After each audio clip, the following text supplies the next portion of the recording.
Hi guys, it's Pavi. Wanted to do a bit more of a detailed summary of Djokovic's win today. My body clock is probably on Australian time at the moment. It's literally all over the place. I don't even know what day it is anymore. But that is the beauty of the Australian Open, and we love it, and it's proven to be a very exciting slam indeed.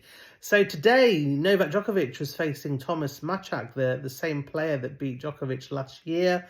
The same player that Jill Gross and Kevin Palmer, two tennis analysts, predicted that he would actually beat Djokovic. Almost everyone else was saying it's going to be a really tough match, a really close match. But Djokovic did what he always does, and Djokovic turned up as we know and love him.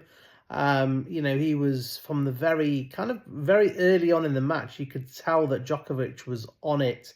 His ground strokes were rasping. They were really intense. He was moving so well, and he absolutely breezed through the first set, 6-1. Looked in really good shape. But then, just like in round two, when he had a little bit of a blip against Jamie Farrier, maybe an injury or something, he then started suffering at the start of the second set, which was quite concerning, really, because it looked as though Djokovic had some respiratory issues, and he was hunching over on his kind of stomach and feeling his stomach area and just not looking comfortable. And he actually called the doctor, which is quite unusual. Obviously, in tennis, a lot of players pick up injuries and they call for the physio. But in this instance, Djokovic called for the doctor, and it was given an inhaler to help with his breathing. Now, there's a lot of speculation in terms of what it could be. I've tried to find out, but I think Djokovic is going to keep that close to his cards whilst the tournament is underway, because he doesn't want to give anything away to his opponent. So we're probably not going to know what it was. But the good thing and the positive thing is that, from his body language, it looked as though the inhaler did its job, and he was breathing much better. So he had a 15 or 20 minute period, and he went 2-0 down in the second set, but he was still playing at a very high level. And he quickly kind of reasserted that authority in the match. And I think he won 3 or 4 games on the trot, so completely turned the second set around and then held for 6-4. And then in the third set, like he always does, and he has done against Basaveretti, against Farrier, he plays his best tennis as the match progresses, and he really put on a show, really. I thought his ground strokes were really good. I think the key difference in this match to the other two matches was Djokovic's depth. Now, anyone who's followed Djokovic's career know he's made a career from his ground strokes being so potent, so accurate, and literally an inch from the baseline or on the baseline. He hits lines for fun.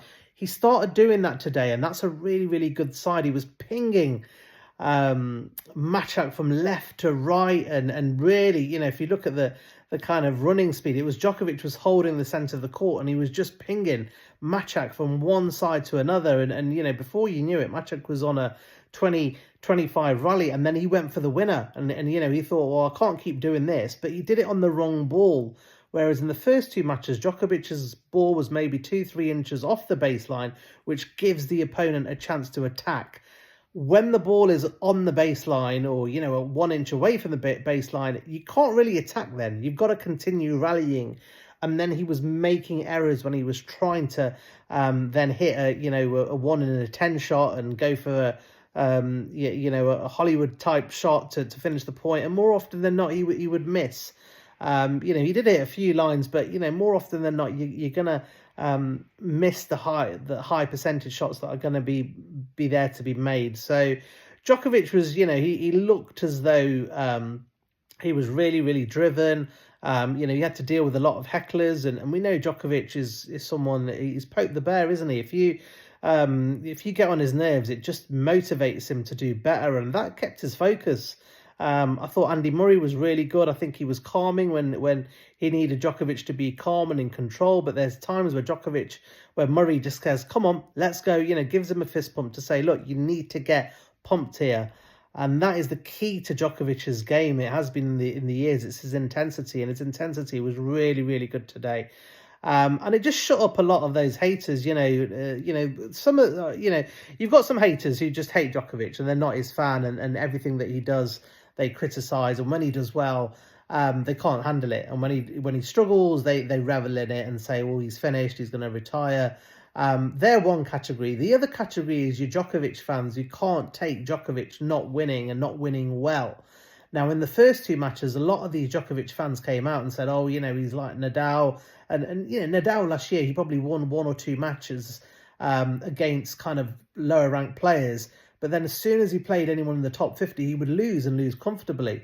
Now, you can't compare Djokovic to Nadal because, Thomas Machac is a really, really good player. He beat Riley Opelka, who's bang on form. He made the final of Brisbane. He actually beat Djokovic in Brisbane. I think he hit 30 plus aces against Thomas Machac. Machac still beat him in the last round. So Machac isn't a mug. He's got 5 top 10 wins. So Djokovic is still there or thereabout. He's still one of, for me, if he plays his best, he's still the best player in the world. So these comparisons saying he's going to be like Novak, he should retire, they were very, very premature. In both of the matches, Basavaredi and Jamie Farrier, Djokovic had both matches where he had 20, 30 minutes where he just went off the boil. And he had a similar thing today, but I think that was due to an injury. And that happens in a best 5 match. You look at Carlos Alcaraz today, he lost a set to Nuno Borges. You look at Yannick Sinner yesterday, he lost a set to a world-ranked 173 Tristan Skulke. And you don't seem to get that same level of panic from other fans. Because in a best of 5, you can lose a set. You can have a wobble. The opponents can go for broke, and that's what they did. So I wasn't particularly worried because I've watched Djokovic's practice sessions a lot. I've been sent a lot of footage from a lot of fans. I've been speaking to a lot of fans who are watching his practice, and they'll be up front and say, yeah, actually, he looks on it, this slam. So when people say, oh, I'm never just, I'm this positive person, and, I'll try and call it as it is. And if Djokovic is struggling, and I said last year at the Australian Open, I didn't think he's going to win it. This year, I think his preparation has been much better. I think he's hitting the ball much better, but I still think winning the Australian Open might be a bit too soon for him because he had 3-4 months without any action. And that means that he's going to be more susceptible to picking up injuries and knocks, and he might break down towards the end of the tournament. Now, as I said in my last video where I did the match review against Ferrier, I said that I think the winner of Djokovic and Alcaraz, who I believe is going to be the quarterfinal, obviously they've still got to get through their matches. Whoever wins that wins the Australian Open for me. And I think that's a 50-50 pick and match. It could go anywhere. I think there'll only be a few points here or there that's going to decide that match. But back to today's performance, really, really pleased. I think I gave him 7 out of 5 in the first match out of 10. I gave him a 7 out of 10 in the second match. Today, for me, I'd say it's an 8.5 out of 10. He's lifting his levels, and he always does that. And he's always said regularly that he plans to peak at the business end of the slam, which is week 2, which is when round 4 starts. That's when he really wants to start motoring, because he knows he has to. Because, we're in the last 16 players now. Everyone who's in there is there on their merit. It's going to be a tough match. So who is Jiri Lehecka? Very, very similar rank to Thomas Machac. I think he's 23rd or 26th, something like that. Similar sort of ranking to Thomas Machac. They've played each other once in the United Cup last year. It was a very strange match. Djokovic won the first one 6-1. He lost the second one 7-6. And then he won the third one 6-1. So you could say he won quite comfortably, but he actually won in 3 sets because he lost a tiebreak that he really shouldn't have.